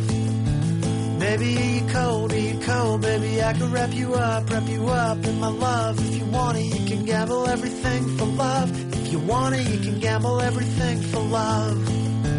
Tell me how you feeling lost, if you crossed into places that you never knew to get through. Tell me how you gonna cry all night. Tell me the truth and I'll tell you the truth. If you gamble everything for love, you're gonna be alright. Alright.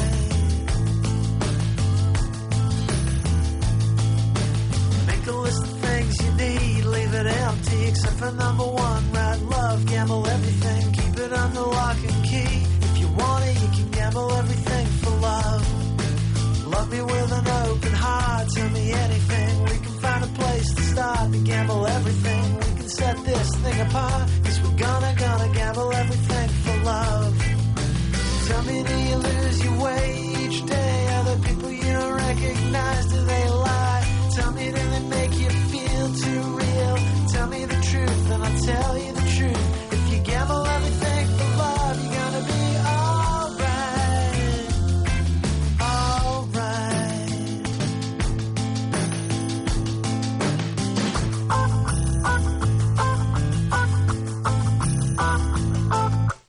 Ooh, you can go your own way. Ooh, you can go your own way. Ooh, you gotta go your own way.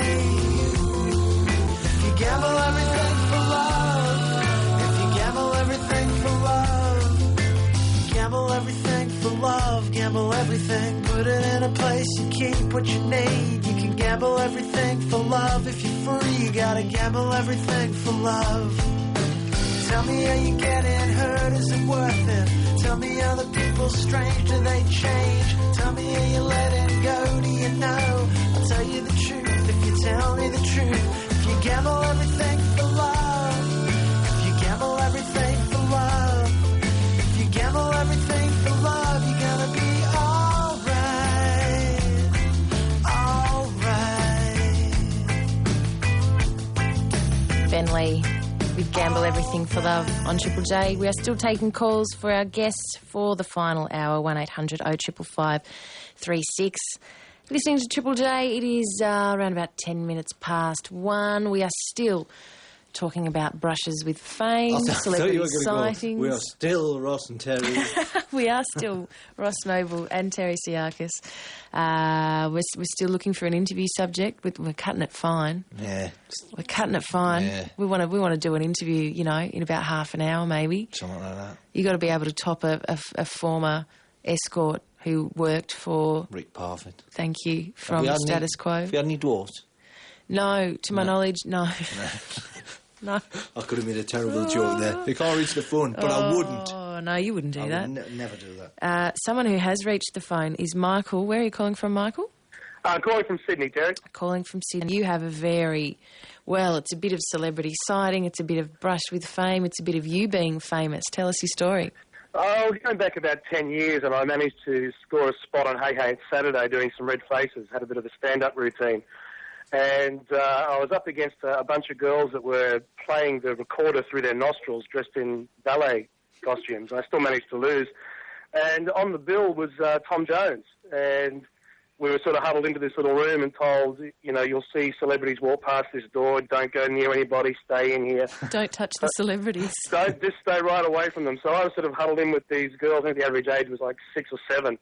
And they're sort of warming up the nostrils with the recorders, and I'm sort of sitting there thinking, geez, you know, what's going to happen next? And this entourage went past, and it was like a sort of a mob gathering, all these sort of dudes in black polos, and in the middle was Tom.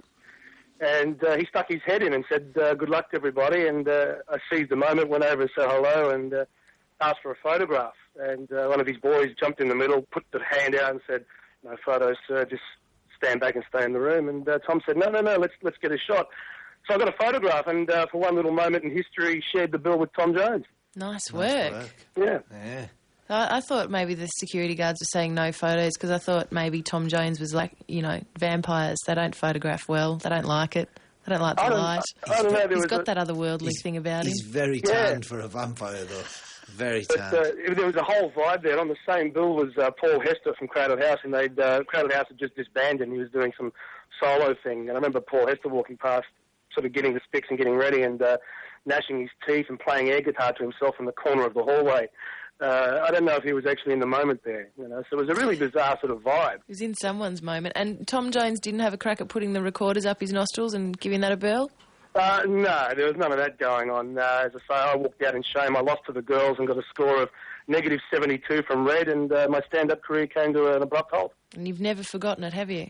It still haunts me now, but talking to you two now is sort of helping me ease through it. I've got a feeling that if Tom Jones returned to Australia, his life would be in danger. Yeah, it could be. Maybe I could open for him. You never know your luck. Thanks for calling. Thanks for your call, Michael. Thanks, guys. I'm fading you down. Oh, he didn't say anything. I like it when people say it's something. Quite good, isn't it? I like it. I know why you like it. It's because you like to think that you've pushed our guests down a well. No. I just think it would sound good. Yeah. I'm not. I don't like this professional. I like to hear people go. Well, I've got a Tom Jones green room story. Oh, here we go. Let's have it. I was in a green room with Tom Jones, and he turned around to me. It's a bit awkward, you know. We were both sat there, you know. You're introduced, and all you've got in common is the fact that you're in the same room, you know. And I've met him since, and he was, you know, pleasant, very pleasant man, Tom He's Jones. very taut. Across the face. He is. He's very like a lovely leathery handbag. He is. Yeah, you want to put your keys in him. Do you look after these? So he turns, and at the time, I'm fond of footwear. I'm fond of the interesting footwear, and I've got a pair of, I've got several pairs of rubber clogs. You know, they're a clog, but they're rubber. And a thong? Do you mean? No, not a thong. Like an actual clog, like a rubber clog. Right. And I was wearing and. Tom Jones hadn't said anything. He just sort of looked across and he just went, I like those shoes. Where'd you get them shoes from? I just went, shopping in London. He went, I like them. They look comfy. I'm going to get me some of them shoes. Did he make it sound like quite that much of a threat? It was, yeah. It was. It was slightly. And I like them shoes. I think I'm going to get them shoes for you. I like them. You didn't offer to give them to him? In fact, I didn't. No. But I do have another rubber shoe story with them. Oh, thank Christ. While we're on the subject, although a friend of mine did go to the toilet next to Tom Jones and had a cheeky look. No. Yep. Honest to God, he had a cheeky look downstairs while Tom Jones was, you know. Yeah? Oh, yeah. That's obscene. Apparently you've got What's the etiquette? Can you ask for an autograph at that point? 3 chickens on it, apparently. Is that a bad time to ask for an autograph? Well, I always think people shaking hands in a toilet is always it's a bad thing. Tom really should have gone in the stall. You know, he should have gone into the actual booth itself. Well, there you go. If he's standing at the urinal, then he's fair game. If he's not smart enough to go into a cubicle and keep himself to himself. But I think, you know, when you're packing heat like Tom, he's probably encouraging it. See, this is like reverse defamation. This could be false, but we're talking it up. That's probably why he wanted some rubber shoes. Triple J, it's about, what is it? Oh, whatever. See, I should really think before I open my mouth. I know. There's a big clock over. I got confused. I went from a digital clock to a TikTok one, and I just didn't know. I see what you've done there. Right, I'll do it. You do it. You're listening to Triple J, and the time is, you've probably got a clock in your house. Look at that. You know. What, you know, I know it's supposed to be, you know, fulfilling the public need, but, you know, who hasn't got a video player or a computer? Or a friend they could ask. Exactly. Have you got the time? Excuse me, mate. Got the time? Yeah, exactly. Got the time on you. You know. Ross and Terri with you on Triple J. We are still taking calls about brushes with fame. And do we have Christina from Newtown there? Yeah, I'm here. Oh, now you've got a corker of a story. Who did you run into? Well, for my 21st birthday, my boyfriend took me to Fiji as my present. Oh, does he have a brother? No, only sisters, sorry. Right. And when we flew in, we noticed there was a bit of upheaval and things like that, and we were wondering what was going on. And when we got to the hotel we were staying at had a competition going where you could have won a holiday with 3 of, like, the biggest bands in Sydney at the time, which, of course, were Bardot, Super Jesus and Taxi Ride, which I know is a favourite of yours. Yes. And so we didn't obviously win the competition, so we weren't allowed to watch them play, unfortunately. You missed out. I was devastated. Where were they playing? Was it in the ballroom? No, it was just like this little shack that they'd made up. Someone took one of the sheets off their hotel bed, with this rigged it up, makeshift sort of stage, and brought out a few torches, set up a lighting rig. That's pretty much it. And the Bardell girls had their hair braided, especially for the occasion. I'm sure they did. And even the ginger one with the very short hair. Well, she wasn't in it then. Like, she'd already left the band, and it was the Tiffany Wood. Yes. Yes, I think... Sophie Monk and Belinda Chappell. I don't know that. Yes, that lot. And it was during the time where Sophie Monk was really skinny as well, so it was all, you know... Oh, I see. So this was quite a way in, because Sophie Monk, when she was chunky, she was a fine-looking lady. You know? You already bagged Guy Sebastian's appearance once. Now we're going to get stuck into Sophie Monk. Don't get me wrong, right? I'm going to balance up what I said yesterday, you know, just in case. I think Sophie Monk, when she was the larger lady, she was looking hot. And then it all went a bit too skeletal. Come on, Monk. That's all I've got to say. Come on, Monk. You're an equal opportunity discriminator. It's what I like about you, Noble. Have a biscuit, get your life back on track. Christina, please continue. Well, we went always and hung out in the adult pool, of course, and not in the kiddie pool. It's full of weeds. Not the kiddie pool. Well, no, my boyfriend did go there, but most of the time we were in the adult pool. Only to wee on children, though. That's one of the benefits of the kiddie pool. You know, they don't mind. They're acclimatised to it. You know, stop them shout. Sorry, go on. Well, two major things. I'll just point out, Terry's gone at this point. There's no getting her back. She's actually pushed her chair away from the table. She's no longer come back into the fold. Sorry, carry on. Well, things happened. The first major thing was when we spotted Chris from Silverchair, who is going out with Sarah from the Super Jesus, which was pretty big for us because, like, we actually recognised somebody. So, and then they both asked us, well, they'd asked my boyfriend, really, to take a photo of them in the pool while we were sharing the pool with Super Jesus and Bardot. And taxi ride? Did you see a doctor afterwards? The taxi ride weren't that friendly, to be honest. They seemed to keep to their rooms quite a lot. Taxi ride up themselves. You know what they are, taxi ride? They're a jumped-up covers band. And then the second thing was when I noticed that I was reading the same book, Belinda Chappell, by the pool. But you were probably actually reading yours. Well, it was only Madonna's biography or something like that, so it wasn't like it was, Was she holding hers upside down and she didn't know? Well, she didn't look that interested, I must say. And when she saw me reading mine, she just put hers down, so, yeah. You've made me laugh, Christina. Oh, good, I'm glad. It's a shame we've done the Who's Who of Rock. Christina would have been great to give the quiz to. Exactly. Just give her one quiz question. All right, then, here you go. This one, right, you ready? We only do this for special people, Christina. Okay. Fountains of Mungo. Band or not a band? Which one? Fountains of Mungo. Band or not a band? I'll have to go with a band. It's not a band. Oh, no! You see, I sucker people in because they think I'm just going to open it up and just... Here, have another one, right? Okay. Modern Force. We had that yesterday. Did we? Yeah. Oh, it's only a small book. We had it yesterday, it was a band. Oh, well, never mind. Okay, good, because I was going to say it was a band. Well, you would have been right. Yeah, you would have got that. Okay, well, fantastic. We've ended on a high. Christina, can I fade you down? Yeah, sure. She's gone. Yeah, that was great. I have a confession to make on the Bardot front. Oh, here we go. You ready for this? As I mentioned earlier on, my wife is fond of, the certain television that you might describe as trashy. I am as well, in a big way. And the first, because they were the first pop stars, weren't they? Yeah. That's right. And she'd been watching that. And I was on tour in New Zealand.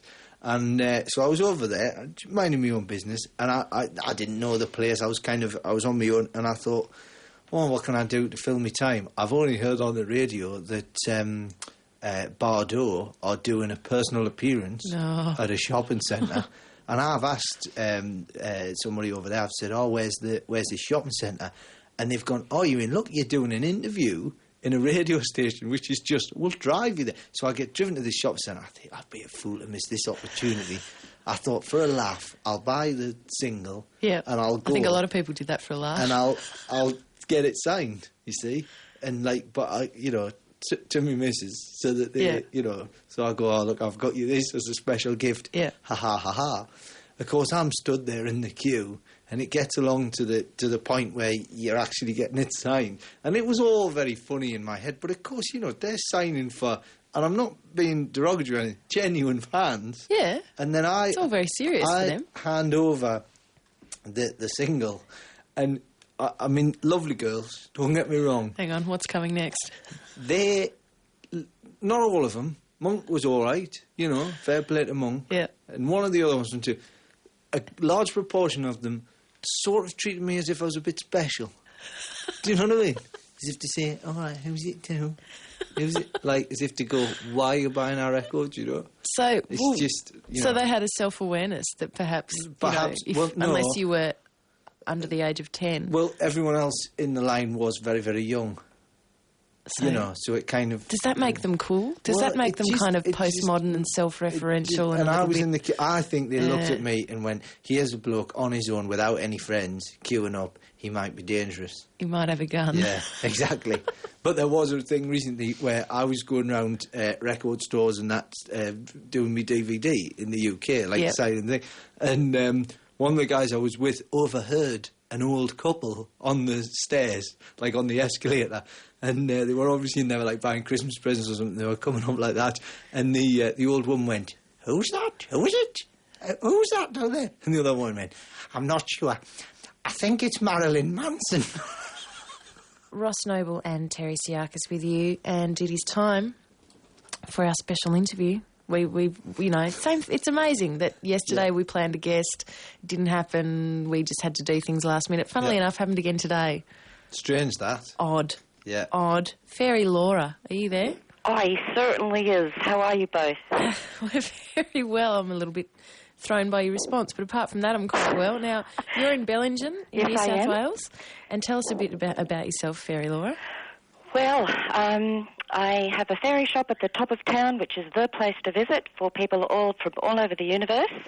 The only thing that bothers me just a tad while I'm talking to you is that Ross is a bit sceptical. I'm not sceptical. I just said you sounded like you were nuts. That's all I was saying. There's no scepticism there.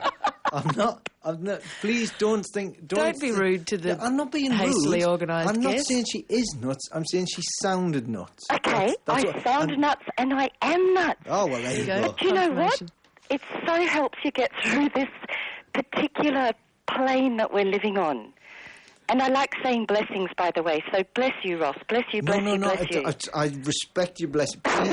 Please don't think that I'm in any way judging your lifestyle or anything like that. I'm just saying there was just something inside. There's something that said naughty to you. You're in trouble from the fairy. Yeah, don't get me wrong. I'm tipping if a fairy got angry, they could lay some serious smack down. What would you do, Fairy? I would Fairy lay Laura? some serious shit down if I'm allowed to say that. Oh, I didn't know fairies swore, but anyway. Fairy shit. No, now, no, there's not an allowed. interesting substance. I know fairy dust and the like, but quite frankly, is that a thing? Is that what happens in Neverland? People go pan complaining. Oh, look at me lovely felt. Look at me felt hat. It's good in fairy shit. We've kind of moved on a tad from velvet there, Ross, but don't worry. Sorry, not Listen, velvet. I'm about to impress you immensely. Go on. I've got my own radio show that I call Breakfast with the Fairies, and it happens every Wednesday morning between 6 and 9 on 2BBB FM, which is our community radio station. Right. There's a surprise. I can hear Ross chuckling away. I'm not chuckling. I'm merely... What do fairies have for breakfast, Fairy Laura? Oh, bits of Ross. Bits of Ross. Oh, look! Please don't. We've got an evil fairy on the line. Please, I've got nothing but I'm interested. Actually, we eat yogurt. We eat fruity yogurt. That does sound very fairy-like. It is very fairy-like, and I like hibiscus blossoms and all sorts of gentle things. And do you live at the bottom of the garden? I do try and live at the bottom of the garden, but because I have a shop and because I have to sew things and make things, I quite often have to live where I can get electricity. Fair enough. Yeah, so I'm a bit of a modern fairy. I have the mobile phone next to my herbal sachet. Do you have and my magic foxtel? wand. Do fairies have foxtel? No, I don't think I like that thing. Okay. That's the big telly thing that comes in with 100 channels, isn't it? Yeah. That's the one. No. Fairies don't do foxtel. They don't do a lot of telly, and they haven't been doing a lot of telly since the tsunami. I actually dreamt the thing, so that was a scary thing. I'm a bit of a... sorry, Ross, but I'm a bit psychic as well. Oh, you've got a touch of the psychic. See, now we wanted to get in touch with a psychic at some point during this 2 weeks. That's one of the things. Well, you have my number. Now, so could you do a reading over the? What sort of how do you do it through dreams, or is it through the tarot? Or how do you? I have a really gorgeous deck called the Fairy Circle, which is a tarot deck, and it's completely unique, and it doesn't look like any other deck that you've ever seen. And it connects directly with fairy energies. It's probably got about a 98% accuracy hit. Wow. And the only way I know that is because of the feedback I get. So, and I can't even tell you how it happens. It just happens. These little words and thoughts and feelings are put through me, and I'm supposed to tell the person that is the questioner. Wow. And would you? I mean, how can you do this? Would you be able to do it for us? Would you be able to? Right now. Okay, I'm not very grounded right now. I'm a tad nervous. No, that's all right. Well, I mean, maybe... Ross has just called you a nutbag, but don't be nervous about it. Oh, like your fist. Was that under his breath? Not at all. No. That was quite... if it's in my head, it comes out my mouth. There's no holding back. Well, I'm glad that it comes out of your mouth. I'd hate it for it to come out of any other orifice right now. Can I ask you, Fairy Laura, just in case there's anyone else listening thinking, this is the question that's at the front of my mind, right? Yeah. How does one know or become... How does one know one is or become a fairy? Like, were you born a fairy? What happened? No, I was brought up as a good Catholic girl with very practical parents and absolutely no magic in my life. I was extremely naughty and extremely mischievous and thought that I was going to go to hell until I was 16. Then I left school and I thought, hang on a minute, I don't have to be a Catholic. I'm not going to go to hell at all. So I started to muck around with other philosophies, and paganism and all sorts of other witchy things started to come through, and Buddhism and, yada, yada, yada, the thousand sort of philosophies. And then just one day I went, hang on, I'm a fairy, and that's it. And I've been a fairy ever since. So are all fairies lapsed Catholics? Possibly. Absolutely possible. That's quite interesting. And what sort of things do you sell at the fairy shop? I focus mainly on local arts and crafts and pieces, and also a huge focus on Australian product. I've got the plastics in, I've got the moustaches and the fake witch noses and the gnome ears and all of that sort of stuff. Your standard mythical creature novelty item? Yeah, lots of books, lots of ethereal and metaphysical books, lots of stuff on meditation and finding the inner self, some CDs on that kind of stuff as well, magic wands and magic potions and gorgeous things. Mm-hmm. And things that you absolutely don't need but must have, basically. Can you cast spells? Yes. Well, what are you doing? You can. Yes. Putting ideas in her head. Well, no, the idea's already there, and that's the point. that didn't sound threatening at all. Strangely, I'm just... By the way, a spell is actually... Is it normal for my hands to be turning into trotters? Yes. What's a spell? You were going to say something about a spell. No, a spell is just pure intent anyway. I don't use a lot of tools. I know that in witchcraft we tend to use candles and oils and herbs and chanting and things, but with fairy magic it's almost pure intent. But children, when they like to have their wishes granted, they like to hear magical words, and so I indulge the children of the universe with magical words. Fairy Laura, do you put fairy on either your census or tax forms? Yes. You do? And do they ever get questioned? Do you ever get audited by the ATO? Do they go, hang on a sec, someone's pulling my leg? No, and it's actually spelled F-A-E-R-I-E. Ah. And so when people ring me, they say, hello, fairy. They think Laura's my last name. Oh, okay. It's quite intense. I'm actually thinking of changing my bank account to Fairy Laura, because it just has a real name on it right now, and I'd prefer my fairy name. And I don't want to sign with writing. I have this little drawing I do of a fairy, and I'd like that to be my signature. Wow. Is that allowed? Are you allowed to... your passport photograph, in your passport, are you wearing wings? No, it's due for renewal, and I fully intend to do the whole bit.